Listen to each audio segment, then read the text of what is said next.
It was 7 o'clock on a July evening in 1988. The Manhattan skyline shimmered in the fading summer light, and somewhere high above Gracie Square, on the 14th floor of one of New York's most exclusive addresses, a mother was on her knees. Gloria Vanderbilt, the woman whose name adorned millions of designer jeans, whose face had graced magazine covers for decades, was begging her son not to jump. Carter stood on the low stone wall surrounding her terrace, barefoot, wearing casual clothes, staring at something only he could see. His arm was outstretched, warning her not to come closer.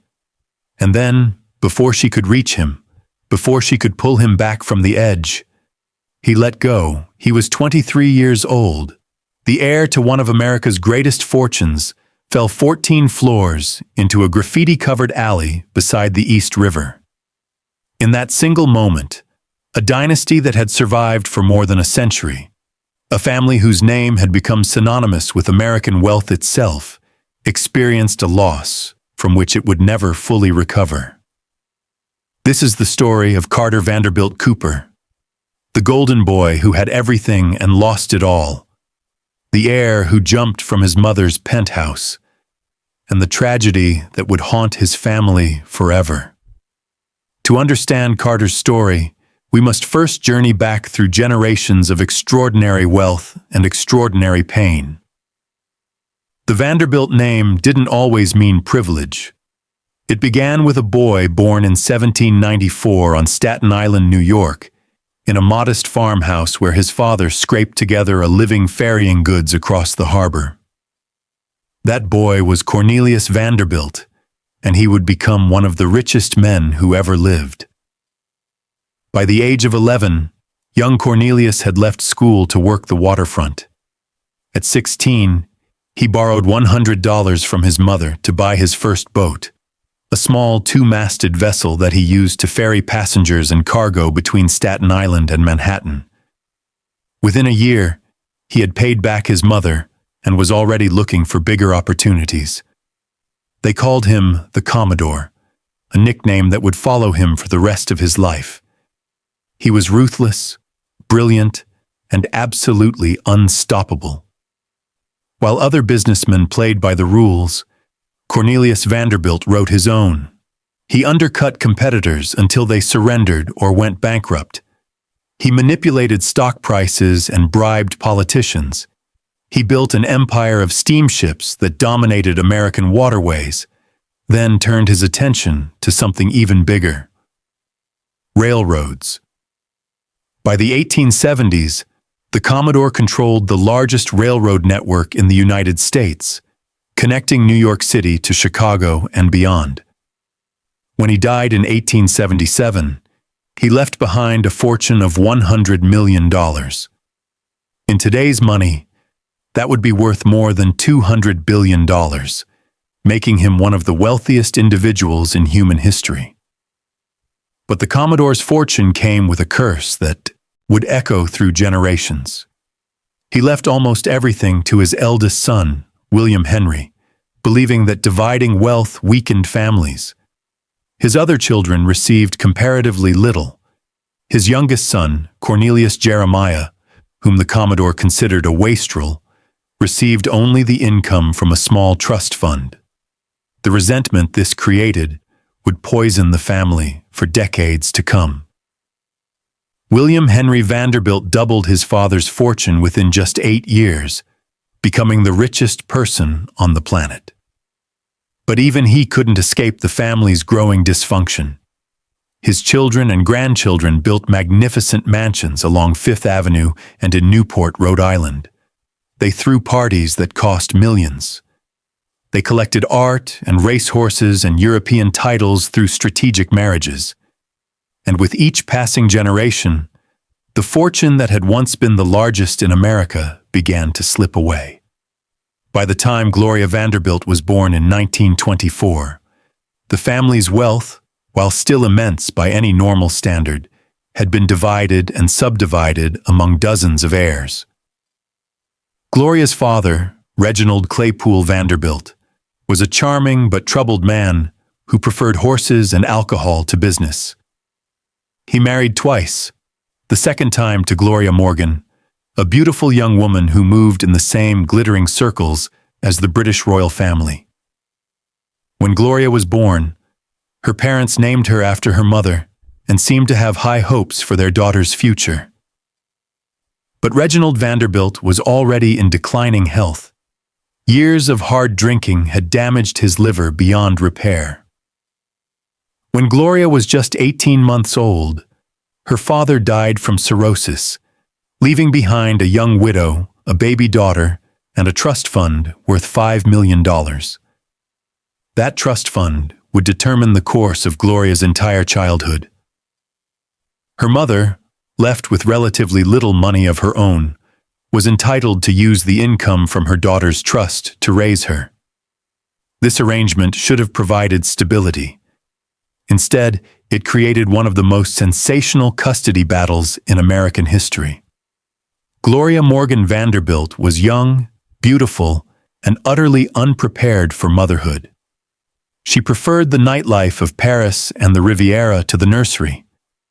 She traveled constantly, leaving little Gloria in the care of nurses and governesses.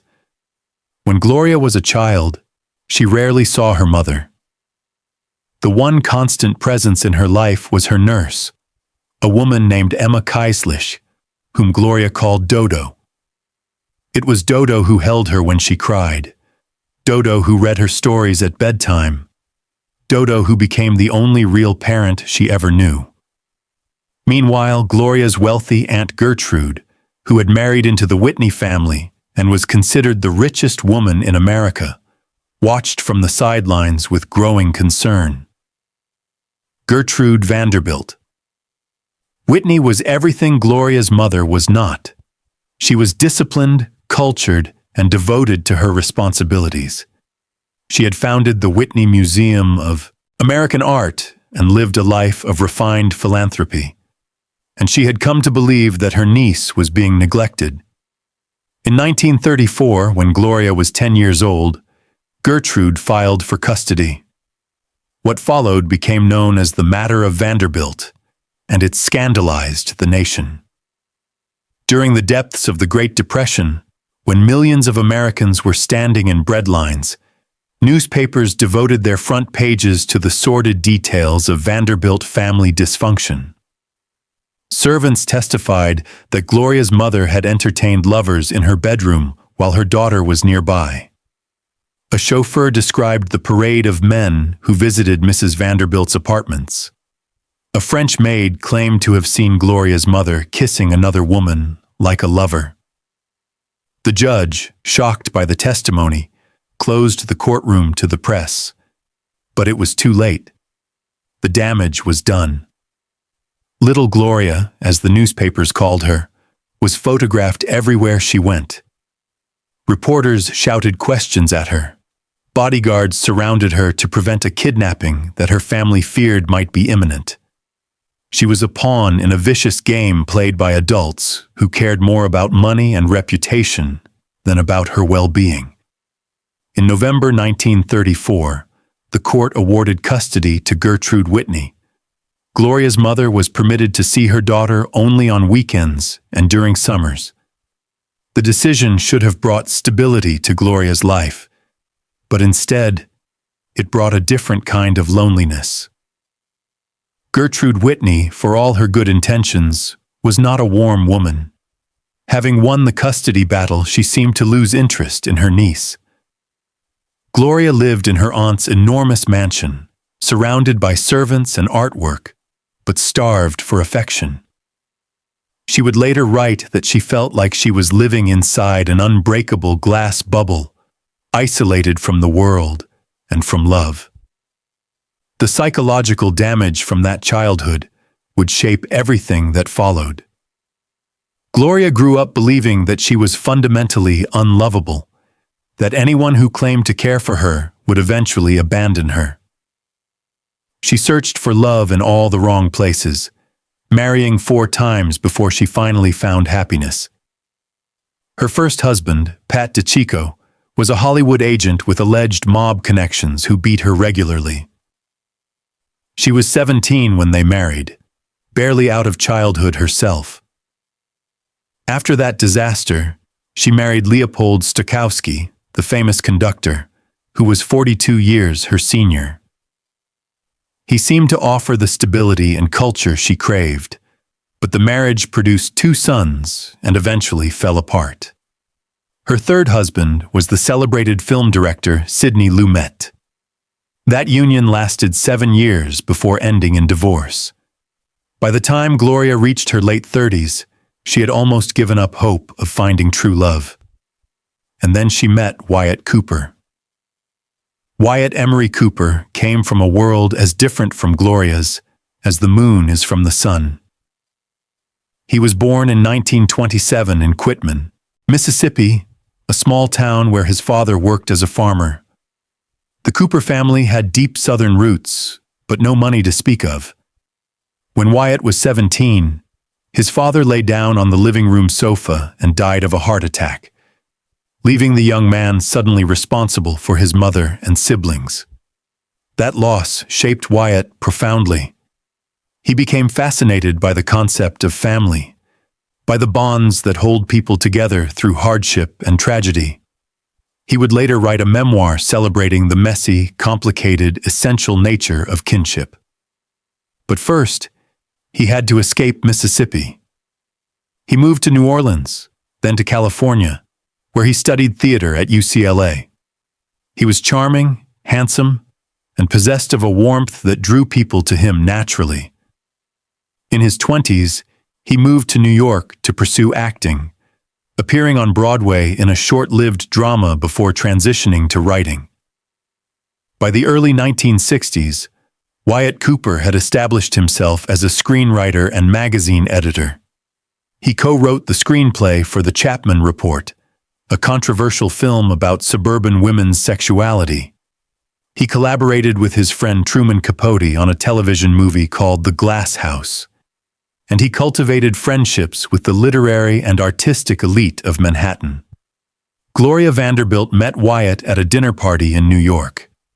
She would later describe the moment as a shock of recognition, as if she had known him her entire life.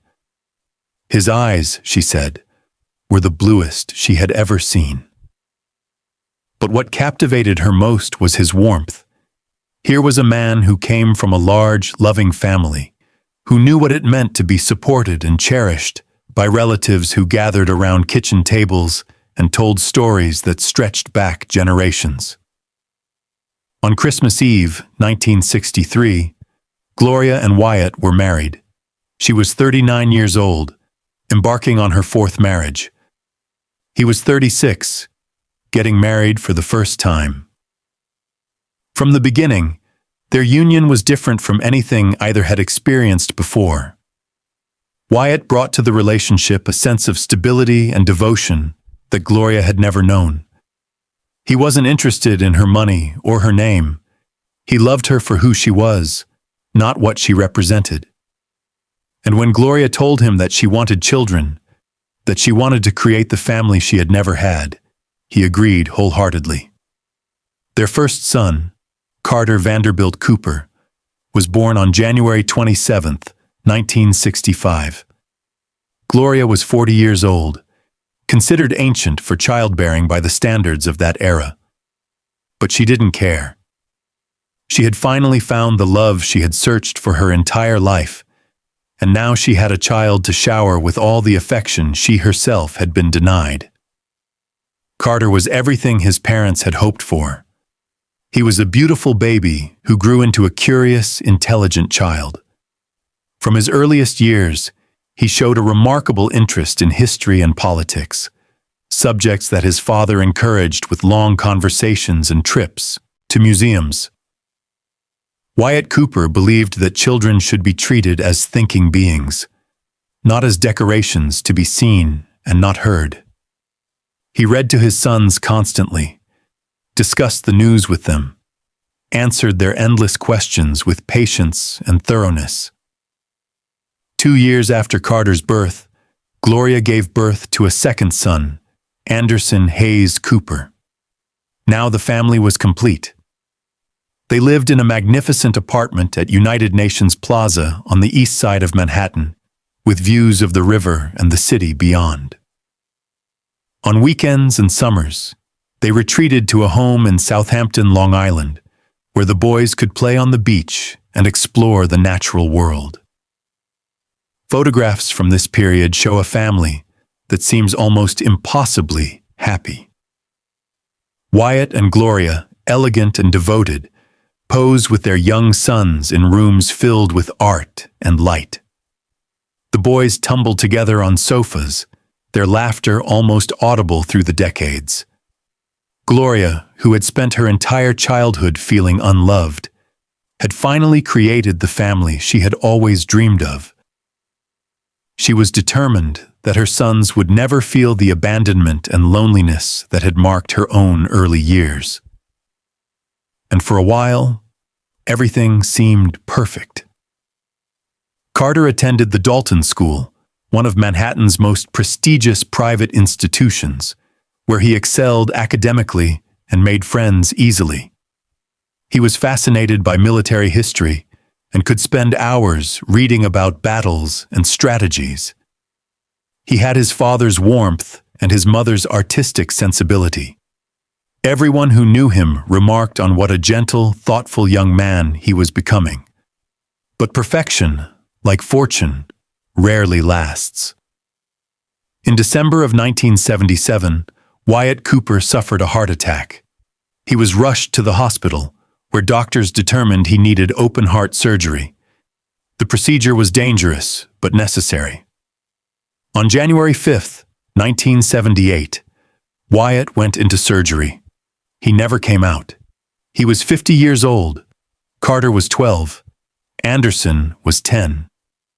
In one terrible moment, the family that Gloria had worked so hard to build was shattered. She had lost the only man who had ever truly loved her, the partner who had given her stability and purpose, and her sons had lost the father who had been the center of their world. For Carter, the loss was devastating. He had worshipped his father, had absorbed his values and his worldview, had modeled himself on Wyatt's kindness and intellectual curiosity. Now that guiding presence was gone, leaving a void that could never be filled. Friends would later say that something changed in Carter after his father's death, a sadness that settled behind his eyes and never quite went away. Gloria, drawing on reserves of strength she didn't know she possessed, threw herself into work and motherhood. Her design business was booming. In 1978, she had signed a contract to put her name on a line of designer jeans, and within a year, Gloria Vanderbilt jeans were everywhere. Her name was stitched across the back pockets of millions of garments. She appeared in television commercials, her face becoming as recognizable as any movie star's. The money poured in, royalties that would eventually make her wealthier than she had ever been from her Vanderbilt inheritance alone. But no amount of success could ease the pain of loss. Gloria soldiered on, maintaining a brave face for her sons, but the family had been fundamentally altered. They were now a unit of three, bound together by love and grief in equal measure. Carter continued his education, eventually enrolling at Princeton University, one of the nation's most prestigious institutions. He graduated with honors in 1987. His academic success, a testament to the intellectual curiosity his father had nurtured. After graduation, he pursued a career in publishing, working as an editorial assistant and book reviewer before joining the staff of American Heritage magazine. He was building a life, finding his path, doing all the things young men are supposed to do. But beneath the surface, something was wrong. In the months before his death, Carter had been treated for depression. He had been in and out of Columbia Presbyterian Medical Center, struggling with demons that no one fully understood. His relationship with a girlfriend named Pearson Marks had ended badly, and he wasn't handling the loss well. On the day he died, he had told his mother that he was moving back home. That afternoon, July 22, 1988, Carter arrived at Gloria's penthouse at 10 Gracie Square. Mother and son had lunch, then settled in for a quiet afternoon. Gloria offered to read to him, something they had done throughout his childhood. She chose a short story from The New Yorker called White Angel, about a young man who runs through a plate glass door and is killed. After discussing the story, they decided to watch a movie. Gloria left Carter to nap. When he woke, everything had changed. He seemed confused, disoriented, as if he didn't recognize his mother. Gloria would later speculate that a respiratory inhaler might have triggered a psychotic episode. She tried to reach him, but he pulled away and ran upstairs. When she found him, he was sitting on the low stone wall that surrounded the terrace, 14 floors above the city. Gloria approached slowly, her heart pounding. She spoke softly, trying to reach the son she loved, trying to break through whatever fog had descended on his mind. Carter raised his hand, warning her not to come closer. His eyes were fixed on something in the distance, something only he could see. Gloria dropped to her knees and began to beg. She pleaded with him to come down, to come inside, to let her help him. She reminded him of how much she loved him, how much Anderson loved him, how much they still needed him. But Carter seemed to be somewhere else entirely, trapped in a nightmare from which there was no waking. He stood up on the wall, and then, in one swift, terrible motion, he swung his legs over the edge and let go.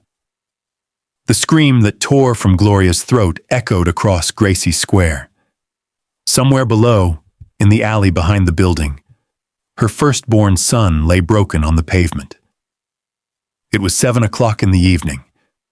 The summer light was just beginning to fade, and Gloria Vanderbilt's world, for the second time in a decade, had been utterly destroyed. A maid called emergency services. Within minutes, police were on the scene. Detectives waited for hours, giving Gloria time to compose herself before they took her statement. There was no foul play suspected, they announced. No conflict or argument had preceded Carter's fall. He had simply walked onto that terrace and stepped into oblivion. The news of Carter Cooper's death spread quickly. Headlines announced the tragedy. Gloria Vanderbilt's son plunges to death. The newspapers noted Carter had been treated for depression, that he had recently been discharged from a psychiatric facility. But none of these facts explained why a young man with everything to live for had chosen to end his life. Gloria was devastated. The loss of Wyatt had been agonizing, but losing a child was even more terrible. A spouse's death follows the natural order, but a mother is not supposed to bury her son. In the days that followed, Gloria remained sequestered in her apartment, surrounded by friends. Anderson, just 21 years old, rushed to his mother's side. He had lost his father at 10, and now he had lost his only sibling. The brother who had shared his bedroom and secrets was gone. The funeral was held at St. James Church in Manhattan. Carter was buried in the Vanderbilt family cemetery in New Dorp, Staten Island, beside his father. For Gloria, the months that followed were a journey through grief. She searched for explanations, becoming convinced that a medication Carter had been taking, an asthma inhaler containing salbutamol, had triggered the psychotic episode. Medical experts were divided, but Gloria clung to this explanation. It was easier to believe her son was a victim of a drug reaction than to accept that he had chosen to leave her. She threw herself into work, designing, painting, writing. She surrounded herself with art and beauty, her only defenses against the darkness. But the pain never went away. It became part of her, woven into her being. 7 years after Carter's death, Gloria wrote about what happened in her memoir, A Mother's Story. Writing was an act of courage, breaking the silence that surrounds suicide. She hoped that sharing her story might help other families experiencing similar losses. The question that haunted Gloria was simple. Why? Why had Carter, who seemed to have everything, chosen to end his life? Was it the depression? The breakup with his girlfriend? Some deeper wound related to losing his father at 12? Or was it simply a tragic reaction to medication? There are no easy answers. Depression claims its victims without warning, regardless of circumstances. Carter had grown up in privilege, but privilege offers no protection against the darkness of the mind. He had lost his father at a crucial age. He bore a name carrying more than a century of history and expectation. Perhaps that weight had become too heavy. Carter's death left wounds that would never fully heal. Anderson Cooper, the surviving son, would become one of the most respected journalists in America, but he would carry his brother's loss always. In interviews decades later, he spoke of the faraway look in his mother's eyes, a sadness that had deepened after Carter's death. He called his mother the most optimistic person he knew, yet also the most haunted. Gloria Vanderbilt lived for another 31 years after Carter's death, passing away in June of 2019 at the age of 95. She continued to create art, write books, and give interviews. She reconnected with Anderson in ways that brought them closer than ever. Together, they made a documentary called Nothing Left Unsaid, discussing the family's history and its tragedies. In one moving moment, mother and son visit the cemetery, where Wyatt and Carter lie side by side. Anderson speaks of learning to live in a world where there isn't any why. The story of Carter Vanderbilt Cooper is, in many ways, the story of America itself.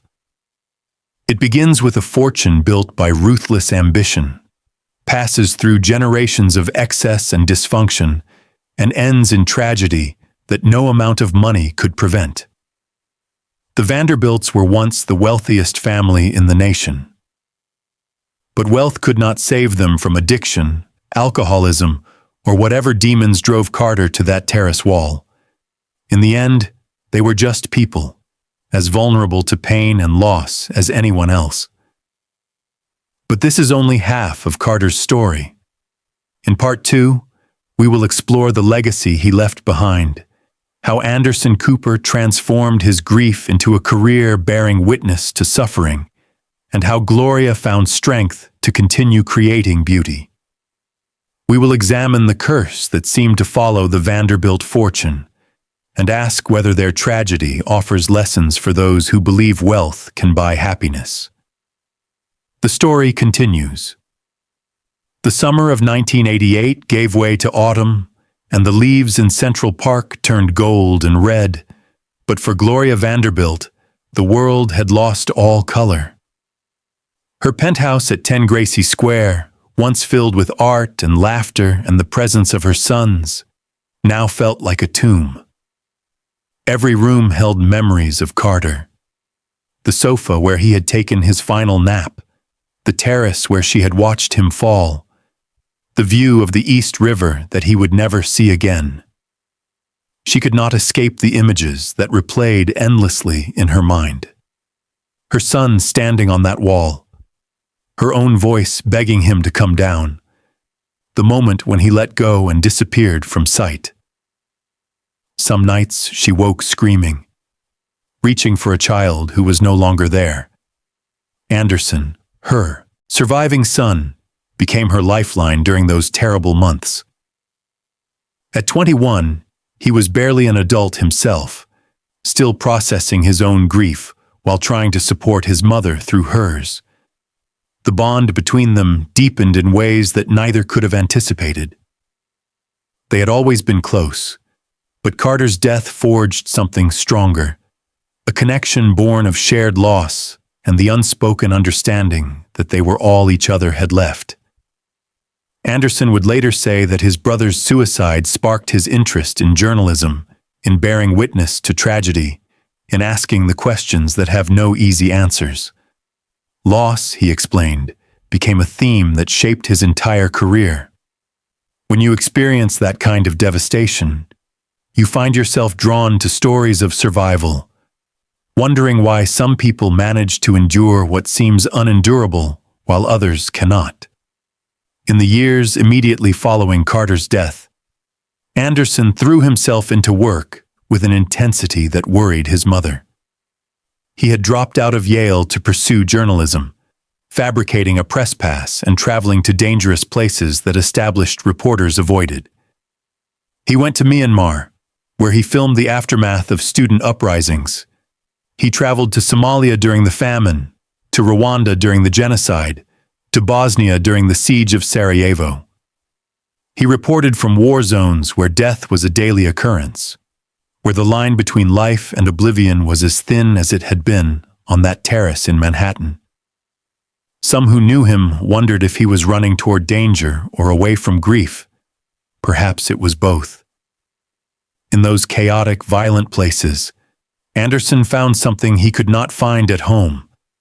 A sense of purpose that transcended his personal pain, a reason to keep going when the weight of loss threatened to pull him under.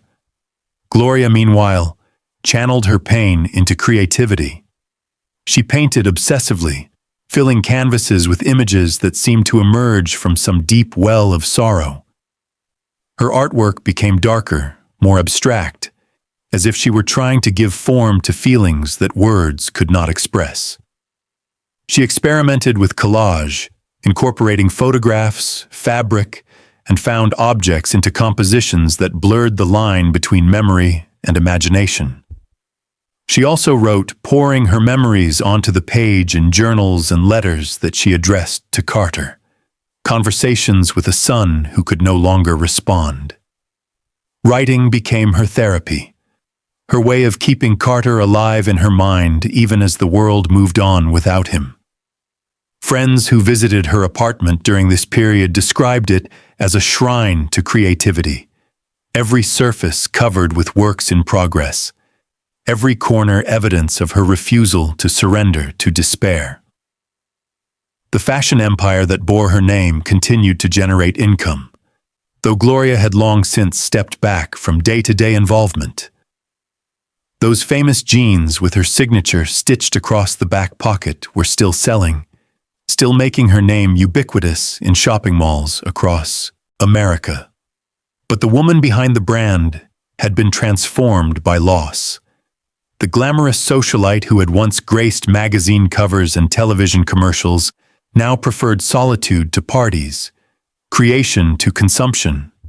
She surrounded herself with a small circle of trusted friends and devoted herself to her art with a passion that bordered on obsession.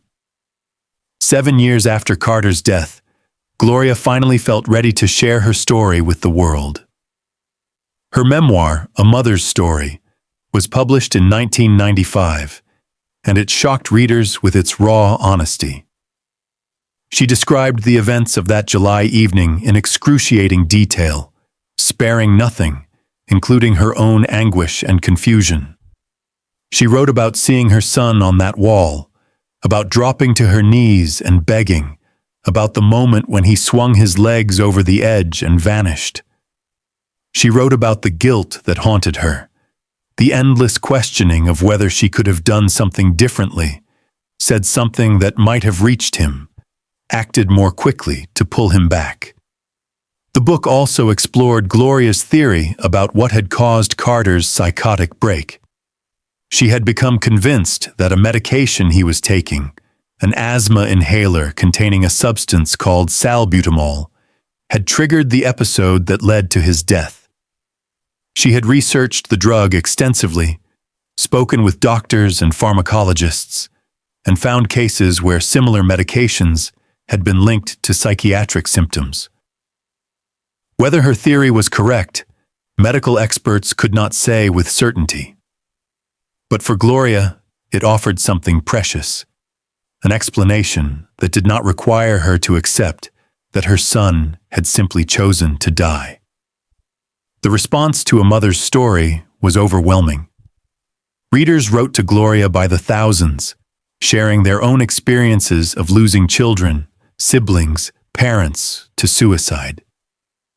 They thanked her for breaking the silence that so often surrounds such deaths, for giving voice to a grief that many felt but few dared to express.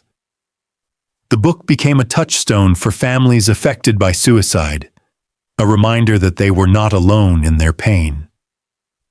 Gloria had transformed her personal tragedy into something that could help others, and in doing so, she found a measure of purpose that had eluded her in the years immediately following Carter's loss. As the 1990s gave way to a new millennium, both Gloria and Anderson began to emerge from the shadow of grief into something resembling peace. Anderson's career flourished spectacularly. He joined CNN as a correspondent, then became the anchor of his own program, Anderson Cooper 360. His silver hair, which had begun turning prematurely white in his 20s, and his piercing blue eyes became familiar to millions of viewers who tuned in each evening. His reporting style, empathetic yet incisive, earned him numerous awards, including multiple Emmys and Peabody Awards. He covered Hurricane Katrina with a passion that moved viewers to tears, his anger at government incompetence breaking through his professional composure in moments that became defining images of that disaster. He reported from Haiti after the devastating earthquake, holding orphaned children in his arms as he described the unimaginable destruction. He traveled to the Gulf Coast after the oil spill, to war zones in Afghanistan and Iraq, to wherever human beings were suffering and the world needed to pay attention. Those who watched Anderson work often remarked on his ability to connect with people in pain. He seemed to understand grief in a way that went beyond professional training. Interviewing survivors of disasters, he would sit with them, listen to their stories, and respond with a compassion that felt genuine rather than performed. It was as if his own losses had given him a key to unlock the hearts of others who were suffering. His father's death when he was 10, his brother's suicide when he was 21. These experiences had marked him, shaped him, made him into the journalist he had become. Gloria, now in her 80s, continued to paint and write with undiminished energy. She published more books, gave interviews to anyone who asked about her extraordinary life, and maintained a presence in New York society that was smaller but no less vibrant than in her younger days. She had outlived most of her contemporaries, the friends and lovers and rivals who had populated her earlier decades. The glamorous parties of the Gilded Age revival that she had known in her youth were memories now, their participants scattered or gone. But Gloria refused to retreat into isolation or nostalgia. Her apartment on the Upper East Side remained filled with art and color and life, a testament to her belief that beauty could coexist with sorrow, that joy could be celebrated even by those who had known the cruelest blows fate could deliver. She worked every day, rising early to paint or collage, treating her art not as a hobby but as a necessity, as essential to her survival as breathing. In 2012, Anderson Cooper publicly acknowledged what many had long suspected. He was gay. The announcement, made in an email to a journalist friend that was subsequently published, was characteristically direct. He wrote that he had kept his personal life private for professional reasons, but had come to believe that remaining silent suggested something shameful about being gay. The response was largely positive, though it sparked conversations about why it had taken him so long to speak publicly about his identity. Some speculated that growing up in the spotlight, bearing the weight of the Vanderbilt name, had made him cautious about revealing anything that might attract additional scrutiny. Gloria's reaction to her son's announcement was supportive, though tinged with complexity. She had known about Anderson's sexuality for years, of course, but his public acknowledgement stirred memories of her own past, of the custody trial in 1934 when her mother had been accused of lesbianism, when the word itself was spoken like a curse in the courtroom. Gloria's mother had indeed had relationships with women, a fact that Gloria had only fully understood as an adult. The echo across generations was unmistakable. A family in which unconventional sexuality had been both hidden and exposed, whispered about, and shouted from headlines. As Gloria entered her 90s, she and Anderson began a project that would become one of the most meaningful collaborations of their lives. They started exchanging emails, long and intimate, in which they discussed everything they had never fully talked about before. Their shared history, their individual griefs, the questions that had gone unasked, and the feelings that had gone unexpressed. These exchanges became the foundation for a documentary and a book, both titled to capture their purpose. Nothing Left Unsaid. The documentary, directed by Liz Garbus, premiered at the Sundance Film Festival in January 2016 and aired on HBO later that spring. It was a remarkable piece of filmmaking, intimate and unflinching, that traced Gloria's life from her traumatic childhood through her marriages, her career, and her losses. Mother and son appeared on screen together, talking with a candor that surprised even those who thought they knew the family's story. They discussed Wyatt's death and Carter's suicide. They examined old photographs and visited places from Gloria's past. They laughed together and cried together, their love for each other evident in every frame.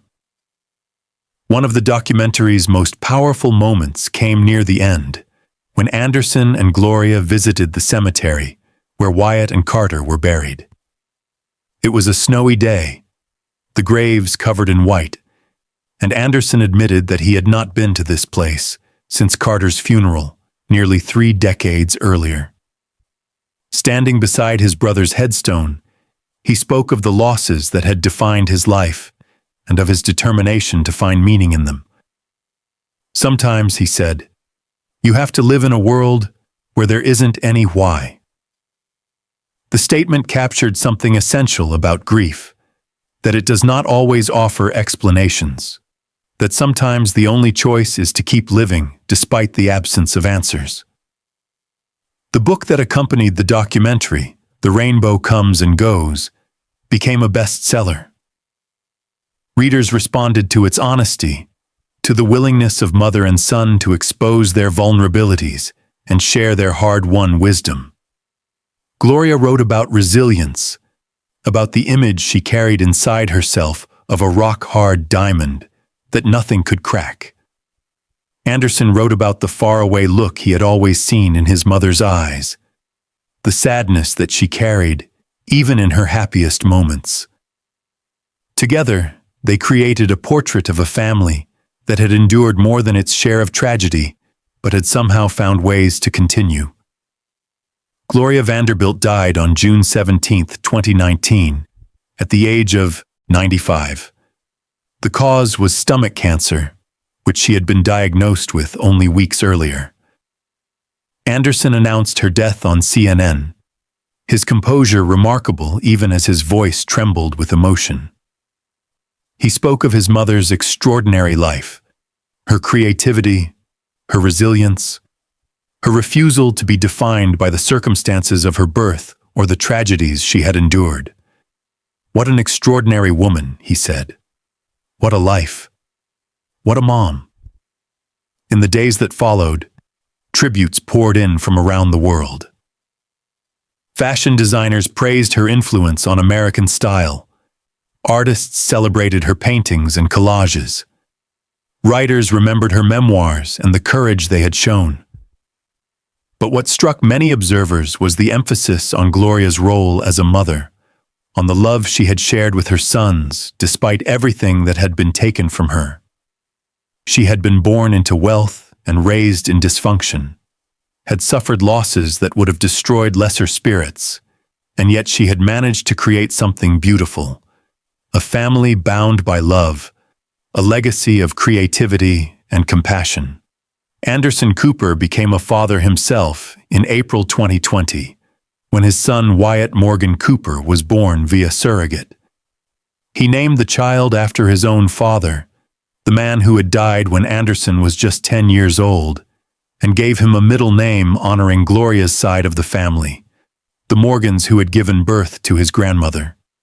In announcing the birth on his television program, Anderson spoke with visible emotion about how much he wished his parents and brother could have met his son, how he hoped to pass on the values they had taught him, the lessons about love and family that his father had written about so beautifully in his memoir decades earlier.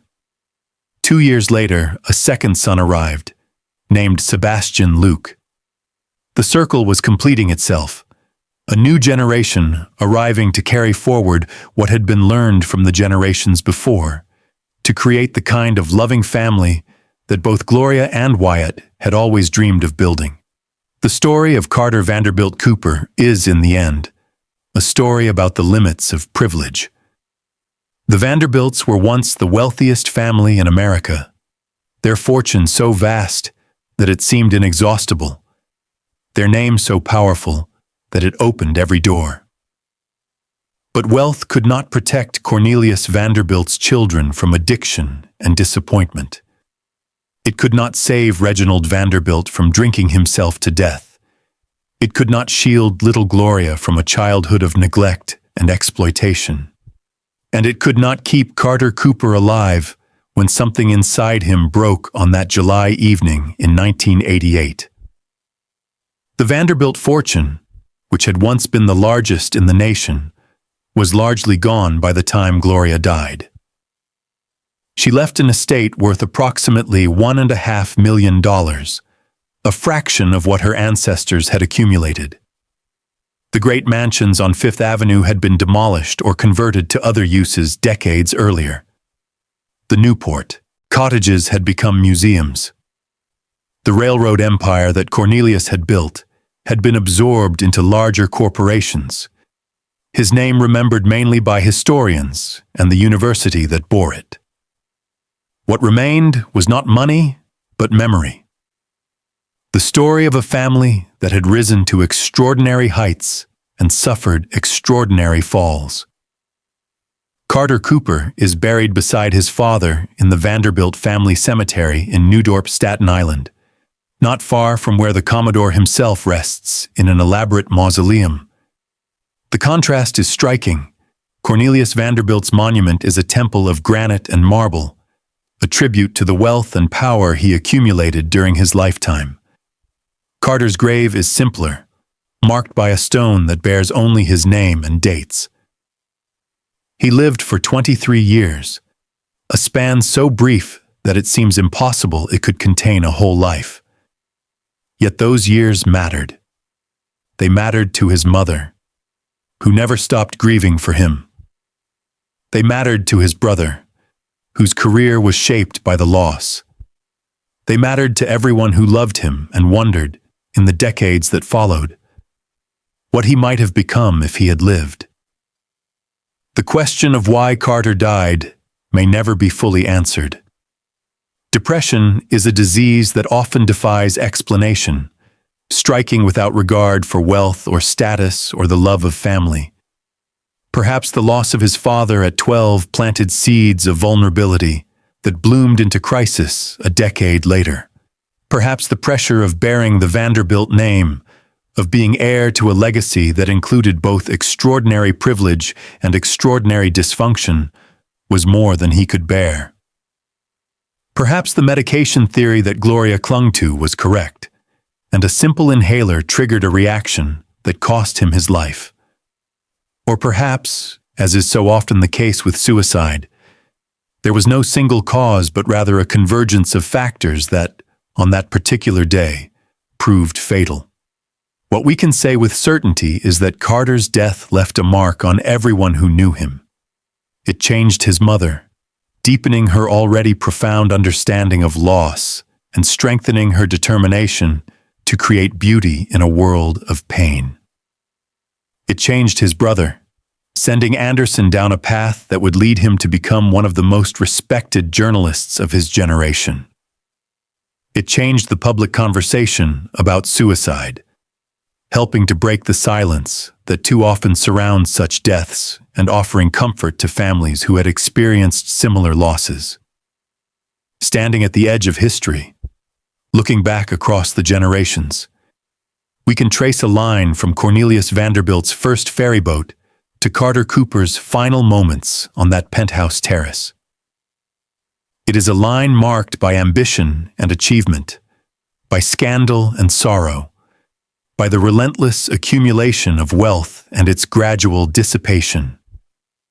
The Vanderbilts built railroads that connected a nation and mansions that defined an era of American excess. They married into European aristocracy and founded cultural institutions that endure to this day. But they also struggled with addiction, endured bitter family conflicts, and watched helplessly as fortune slipped through their fingers. In the end, what survives is not the money, but the story. The tale of a family that rose from nothing to everything and discovered that everything was not enough. The chronicle of a woman who spent her childhood as a pawn in other people's games and her adulthood searching for love that would not abandon her. The tragedy of a young man who had every advantage the world could offer except the one that mattered most: peace of mind. Gloria Vanderbilt once said that the thing about life is that once you accept it is a tragedy, you can begin to live. She had learned that lesson through decades of loss, from her father's death when she was a toddler to her son's suicide when she was 64. She had survived 4 marriages, a vicious custody battle, public scandal, and private grief. And through it all, she had continued to create, to love, to hope. Her resilience was not a denial of tragedy, but an acknowledgement of it, a recognition that sorrow and joy are not opposites but companions, that to live fully is to embrace both. Carter Cooper never had the chance to learn that lesson. His life ended before it truly began, cut short by forces that neither he nor those who loved him fully understood. But his death taught something to those he left behind. It taught Gloria that even the deepest wound could be transformed into art, into words, into connection with others who shared her pain. It taught Anderson that bearing witness to suffering was not just a profession, but a calling, a way of honoring the brother he had lost by helping others who were losing. It taught all of us that wealth and privilege offer no protection against the darkness that can descend on any human mind. Today, if you visit the Vanderbilt Cemetery on Staten Island, you will find the graves arranged like chapters in a family history. The Commodore and his descendants, generation after generation, resting in the ground that their fortune once seemed to command. Among them lies Carter Vanderbilt Cooper, the heir who jumped from his mother's penthouse, the young man whose death became both an ending and a beginning. His story is a reminder that behind every famous name is a human being, fragile and mortal, seeking love and meaning in a world that offers no guarantees. The sun sets over the cemetery, casting long shadows across the headstones. Somewhere in Manhattan, life continues its relentless pace. The building at 10 Gracie Square still stands, its penthouse windows reflecting the light of another evening. The terrace where Carter made his final choice remains, silent and unchanged. But Gloria is gone now, reunited perhaps with the son she mourned for 31 years. And Anderson carries on, raising his own children, telling stories that matter, keeping alive the memory of those he has lost. This is the legacy of Carter Vanderbilt Cooper. Not the fortune he might have inherited, not the career he might have built, but something more enduring, the love that survived his death, the art that emerged from grief, the determination of those who remained to transform tragedy into meaning. In a world obsessed with wealth and status, his story reminds us that the things that matter most cannot be bought or sold. They can only be lived, cherished, and remembered, and in the end, that is enough. That is everything.